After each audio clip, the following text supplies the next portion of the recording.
오늘 새벽에 리그컵 경기가 있었습니다. 내일 펼쳐질 예정이었던 아스날과 리버풀의 경기는 연기됐죠? 예, 연기가 됐기 때문에 네. 리그컵 경기가 주중에 2경기가 펼쳐져야 되는데 한 경기만 펼쳐졌고요.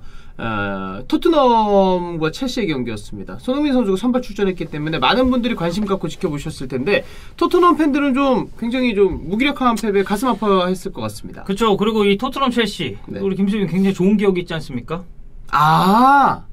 이 선수의 국적은 대한민국입니다. 이 멘트가 토트넘 첼시전에서 나왔죠. 오, 그랬어요? 뭘 그랬어요야. 졸라 연기하네. 그래요? 네. 그렇구나. 몰랐네. 네, 이거 자료화면으로 다시 한번 삽입 부탁드립니다. 요원님들. 환상적인 득점! 이 선수의 국적은 대한민국입니다. 삽입 진짜 좋아하네. 네, 삽입 참. 좋죠. 예. 어제 이제 토트넘이 졌습니다. 네.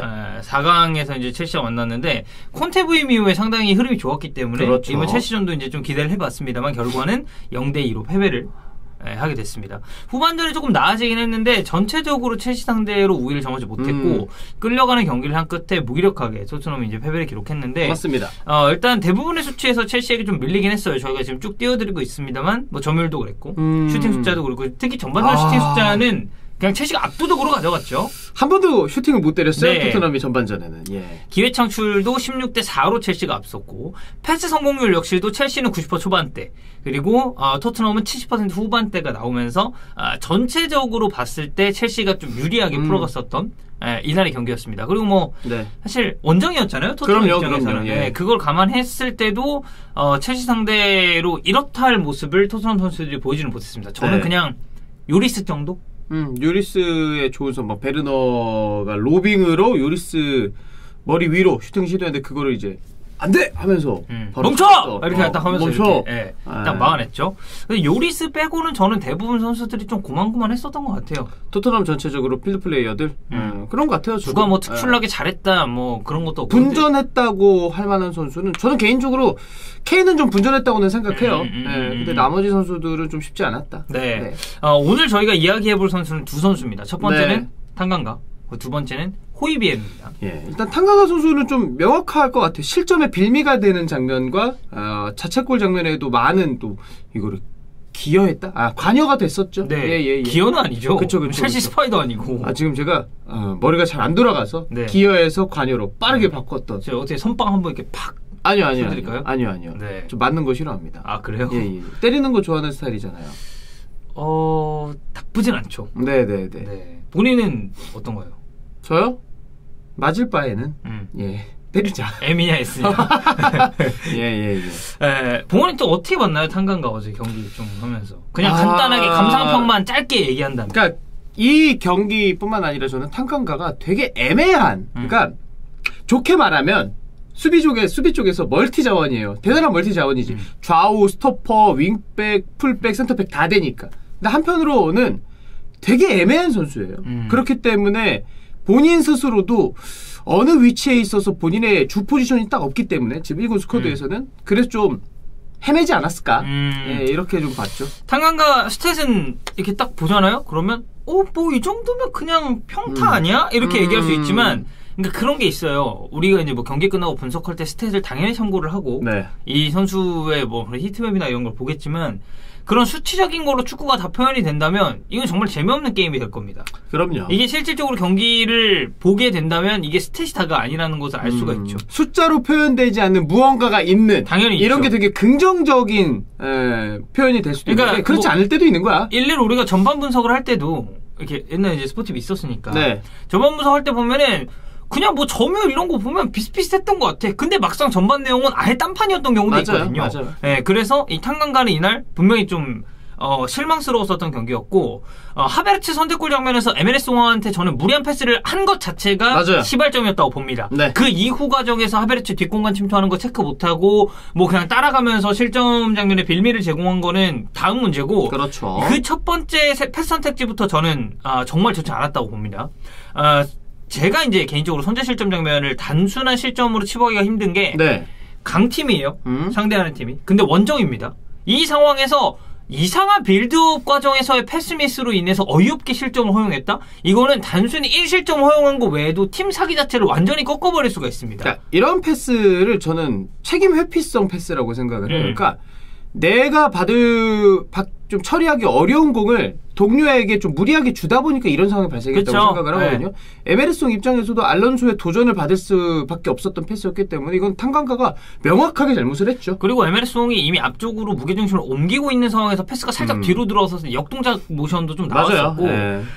일단 뭐 벤 데이비스 그 장면에서는 뭐 그거는 클리어링 하려다가 약간 불운하게 골이 뭐 들어가긴 했습니다. 그것도 냉정하게 평가하면은 클리어할 수 있는 방향도 되게 아쉬웠던 거고 물론 높낮이가 되게 좀 묘하긴 했어요. 애매하긴 했어. 네. 네. 그래도 센터백이라면은 그런 건 좀 처리를 해줬어야 된다. 그렇죠. 네. 그래서 댄킬 패트릭 같은 경우는 탕강가의 활약상에 대해서 활약이라고 할 것도 없죠 사실. 네. 네. 악몽을 꿨다. 첼시의 선제골로 이어지는 패스를 에메르송에게 건넸고 벤 데이비스의 자책골에도 관여를 했다.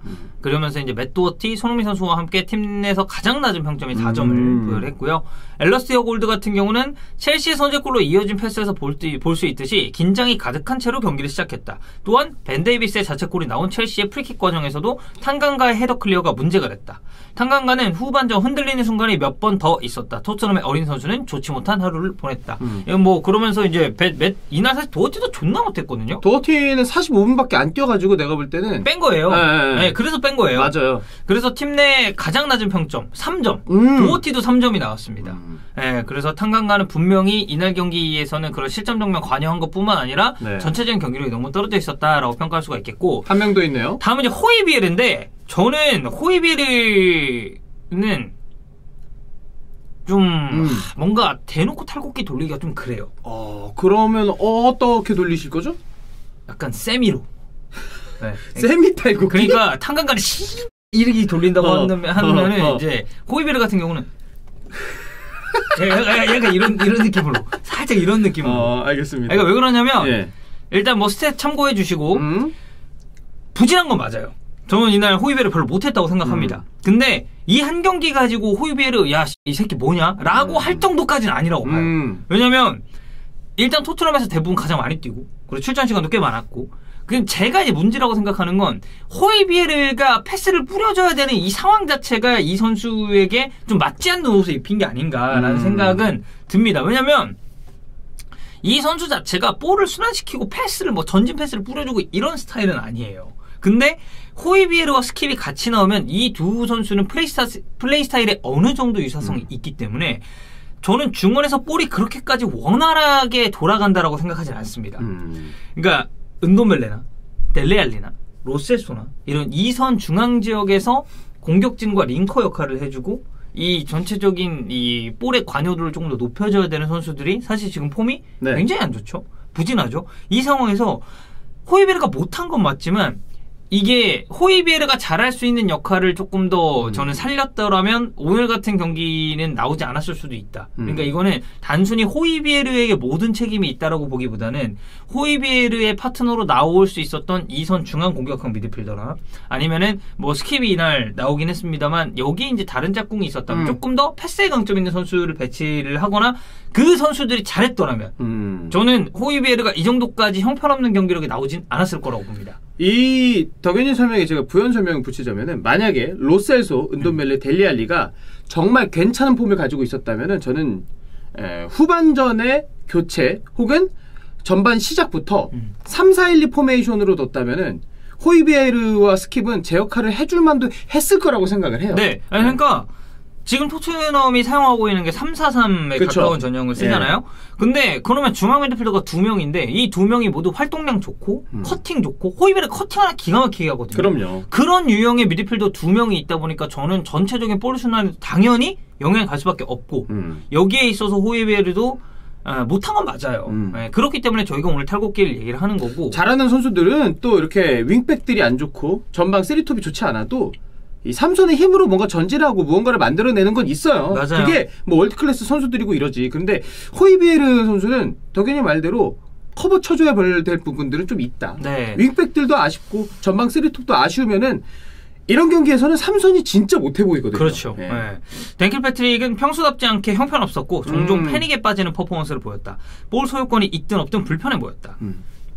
다빈손 산체스, 해리케인과 함께 팀 내 두 번째로 낮은 평점이 5점 나오고요.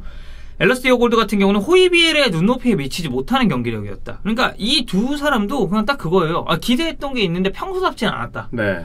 그 때때로 패스 레이더를 껐고 태클에 있어서 좋지 않았다. 그러니까 패스적인 부분을 아무래도 지적을 하죠. 손흥민 선수와 함께 팀 내 두 번째로 낮은 평점인 4점을 골드는 부여했습니다. 그러니까 뭐 두 선수를 정리를 해보자면 탕강가는 맨시티전이 그냥 베스트 퍼포먼스였던 것 같고 그 이후로는 별로 좋은 경기력도 없었는데 이날은 최악이었다라고 평가를 한다면 호이베르는 쭉 괜찮다가 이날은 냉정하게 말해서 경기력 좋지 못했고 네. 근데 그 경기력이 좋지 못한 것이 온전히 호이비에르 개인의 책임으로 보기에는 약간 저는 무리가 있다라고 생각합니다. 딱 그런 것 같습니다.